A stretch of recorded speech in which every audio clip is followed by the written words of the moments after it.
Can Peter Obi overcome Tinubu's potential rigging machinery or rigging apparatus to defeat him and get sworn in as president of Nigeria in 2027? Some people think, oh, Tinubu is the master of rigging.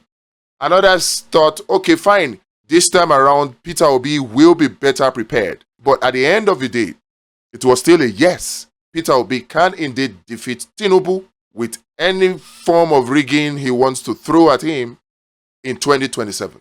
For Peter Obi to defeat Tinubu in 2027 and get sworn in, this victory plan has to take into account the propensity of Tinubu to rig and has to take into account everything that Tinubu has to do to rig and then overcome all of them. Now, for Tinubu to be totally and completely defeated, 7 things need to happen. 7 things that must happen between now and 2027 to ensure that Peter Obi defeats Tinubu totally. Number 1, and that's the very first thing that must happen. We need a network of persons that are staunch or ardent or diehard supporters of Peter Obi from every nook and corners of Nigeria. And you know what that means? A solid structure. We have to build a solid structure of persons that are interested in a new Nigeria. We have to have a network of these people across all the 176,000 polling units in Nigeria. And we have to be in talking terms. We have to be collaborating. We have to be organizing. We have to be doing things together in such a way that we can bypass the need for big money politics and ensure that we are making sacrifices that will throw up people that will support Peter Obi. A solid structure, very, very crucial. You see, Peter Obi cannot do it alone. I said it before, a single Peter Obi cannot make a forest. So we need other several Peter Obis. And these are the people that will form the core networks. In fact, these people will form the people that will get thrown up into the National Assembly, the state houses of assembly, the state governors, and all of that. The local government councillors, local government chairmen, and all of that. A network of people across the length and breadth of the over 176,000 polling units, 8,000 plus ward, 774 local government, 36 states plus the FCT. We need this network of persons. How we do it? Yeah, a couple of options. Abundance Party being a very formidable one. But there are others which we are open to. But you see, for Peter Obi to become the next president of Nigeria, the first thing that must be done is a solid structure. A solid one. I'll leave a link in the description in case you want to join to create the Abundance Party of Nigeria. Number 2 thing that must happen before Peter Obi can be the next president of Nigeria is we must have electoral reforms. Part of the things that happened that made it possible for Peter Obi to get rigged out in 2023 was INEC's partisanship or apparent partisanship. The fact that there was a glitch played a very huge role. At the end of the day, we ended up where we are now. So if Peter Obi is going to be the next president of Nigeria, aside from having a solid structure, the next thing that must happen is we must push for electoral reforms. The way, the speed, the manner in which the National Assembly passed the National Anthem law, the speed at which they passed the Appropriation Act, that same speed, we need to pressure them, starting now. There's no time. Pressure them to make it compulsory. Amend the Electoral Act 2022 to make it compulsory that INEC must electronically transmit election results from the polling units to the INEC servers, and then collation must be electronic so that we are seeing it in real time. We must push for this reform, and there's no time. This can be achieved because Labour Party has some senators, they have some lawmakers in this National House of Representatives, even in the state houses of assemblies. So what do they need to do? They need to push this bill. Senator Eriti Kingibe and others need to push this bill now in the Senate, in the House of Representatives, so that we can have it amended and have these reforms. Because without these reforms, it is not impossible for Peter Obi to defeat Tinubu still, but it will make the journey, the ride, an interesting one.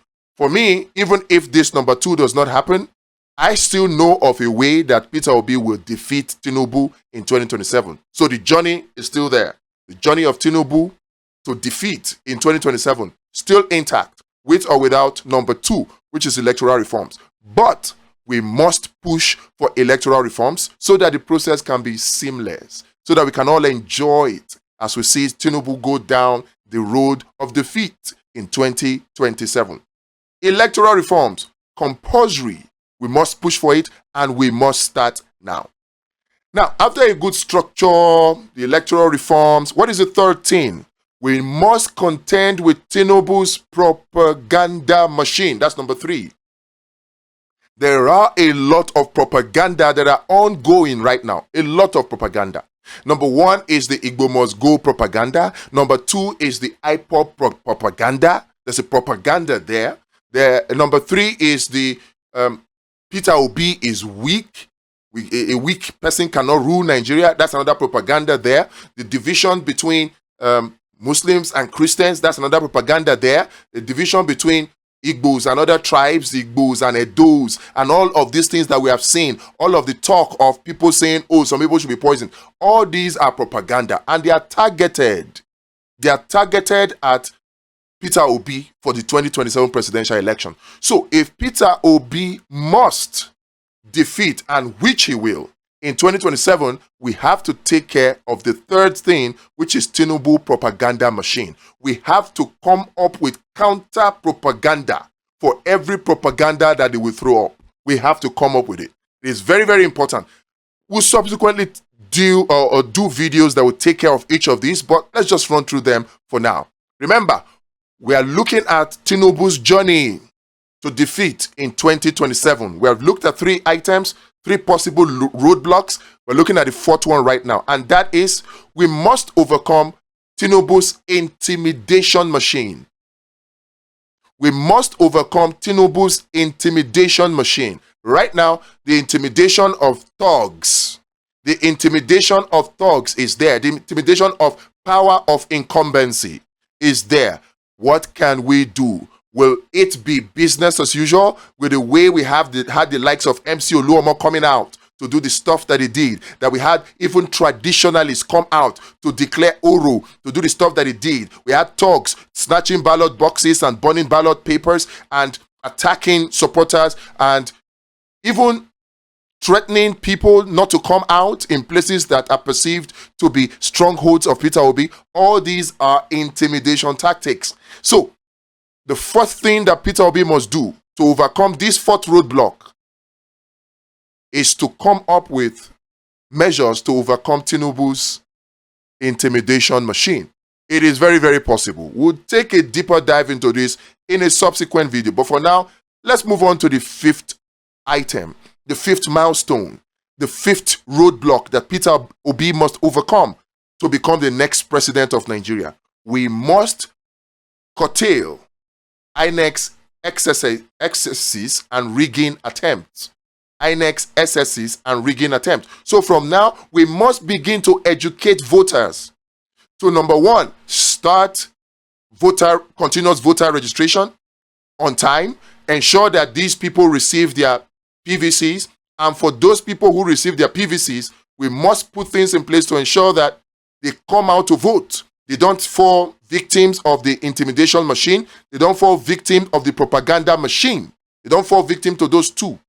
All right? And then, of course, because we have a solid structure, we'll have a solid network of polling unit agents that are passionate, they are diehard, they believe in the cause. In fact, multiples of them per polling unit, so that one can serve as check against the others, so we will not have a situation whereby polling unit agents are selling out Peter Obi as they did in 2023.